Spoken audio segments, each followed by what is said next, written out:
It is the start of the weekend, everyone, so it's time to kick back, relax, and get cozy in front of the screen. And lucky for us, we've got Kathleen here to make sure we tune into something worth watching.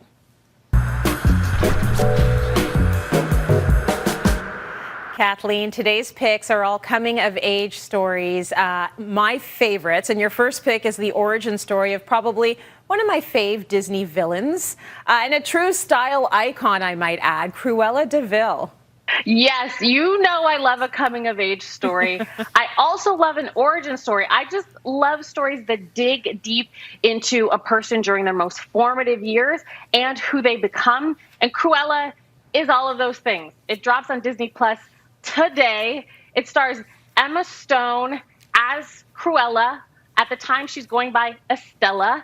And it's set in 1970s London amidst the punk rock revolution. And this young grifter, Stella, is kind of clever and creative. She wants to be a fashion designer, and she's wandering the streets and meets some thieves. She kind of gets in with the wrong crowd.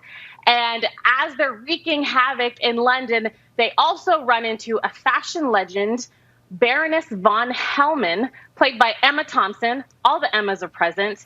And Baroness von Hellman kind of sets her on the path to becoming Cruella as we know her. Now, I am a dog lover.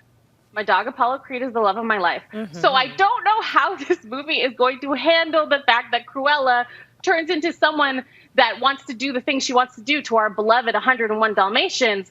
But hopefully they don't justify that. I just hope that, this is a more comedic spin and it really just gets into the insight of the early years of Cruella. Oh my gosh, you're right though. Like, do not mess with our pooches. Like, I hope they find a way to reconcile that situation or make it like, levity comedy. Very good point. So up next, you've got a teen comedy drama series called On My Block. Tell us about this one. I have been yelling about this show for years. I love it that much. So this follows a group of Black and brown teens in Los Angeles. They live in South Central Los Angeles, not a great neighborhood, but they still get up to joy and adventure. And what this show does so well is show us the reality of being Black and brown in America, but it doesn't leave out the joy, as I mentioned, and the fun that teenagers get into, that they naturally get into. Oh, I'm putting that right on my list. That is right up my alley. Now, your next pick focuses on a teen struggling with his sexuality, and it's called Love, Victor. Tell us about this one. Yes, Love, Victor is on Disney Plus, and it is kind of a follow-up set in the same world as Love, Simon, the 2018 movie, which is one of my favorite movies of the past decade. I love Simon. And so they're both set on this book, Simon and the Homo Sapiens, and it's about a closeted gay teen who is blackmailed into coming out by a classmate. And so in this, Victor is a teen. He's half Puerto Rican, half Colombian, and his family is religious, and he's having a really hard time with his sexuality, a harder time than Simon did in the movie. So in this world, Victor reaches out to Simon via DM, as the kids do, and he wants to know how to navigate high school, how to navigate these desires and these feelings that he's having. And it's just this really sweet, warm, beautiful story that I think anyone who is going through this and who is closeted and doesn't know if they can come out, I think they're going to get a lot from this series. But I also think parents of teens who are in the LGBTQ plus community will also get a lot from this story. Oh, I love that. I read Simon and the Homo Sapiens, and I loved the book. So I love that this is sort of a continuation or connected. Now, your next pick stars Gillian Anderson, the Gillian Anderson. So tell us about Sex Education. Whew, another one. I love them all, but I'm going to say I love this one too. Sex Education is such a good coming of age show because it's really authentic with the cringe and the awkwardness of adolescence, but it's also really educational in a way that's not preachy or talking down to teenagers in any way. It stars Gillian V. Anderson, as you mentioned. We all know her from X-Files, of course. So she plays a sex therapist whose son, Otis, played by Asa Butterfield. He's this really shy, awkward, maybe asexual teen who is really just figuring out himself and what he likes and what he doesn't. And his best friend, Eric, who's played by Ncuti Gatwa, he's a revelation on this show. He's this flamboyant, confident gay black kid who is trying to live his life out loud, but the world is trying to dim his light. And all of the characters are just so vibrant and full of depth. And this show is so heartfelt and funny and weird. And this exploration of high school love and desire.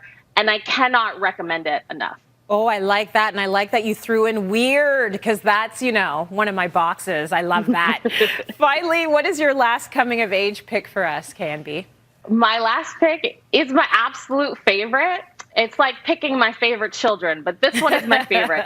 It is Selah and the Spades. It's on Amazon Prime, and this is set in an elite private boarding school run by 5 factions of students. And these factions are led by a queen bee, Stella, played by Lovey Simone. She is such a talent. So Stella is the head of the spirit squad. She's the popular girl. She's the envy and admiration of her classmates. She's also a drug dealer. Oh. So this is this slow burning drama that is a fascinating look at high school dynamics, but also at a black girl protagonist who isn't perfect. She isn't likable all the time. And I love that about her, because we rarely get to see a black girl being that queen bee, that mean girl, but also one that's flawed and is still figuring herself out and making mistakes along the way. And she's being this anti-heroine. In that anti-hero prototype, we usually only see that in old white men. So I just love how subversive this story is, the levels it goes. It takes you in places that you do not see coming.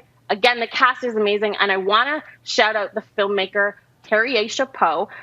Remember that name, because she is a black female filmmaker to watch that is going to be making so many great projects in the future. And this is just her first one.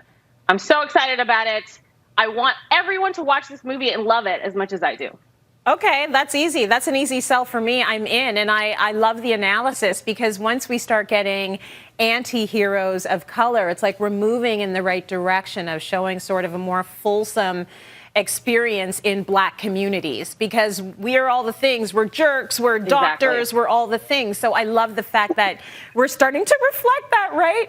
KNB, you always on point, amazing suggestions, and you're my guide, you're my TV guide now. So thank you for this.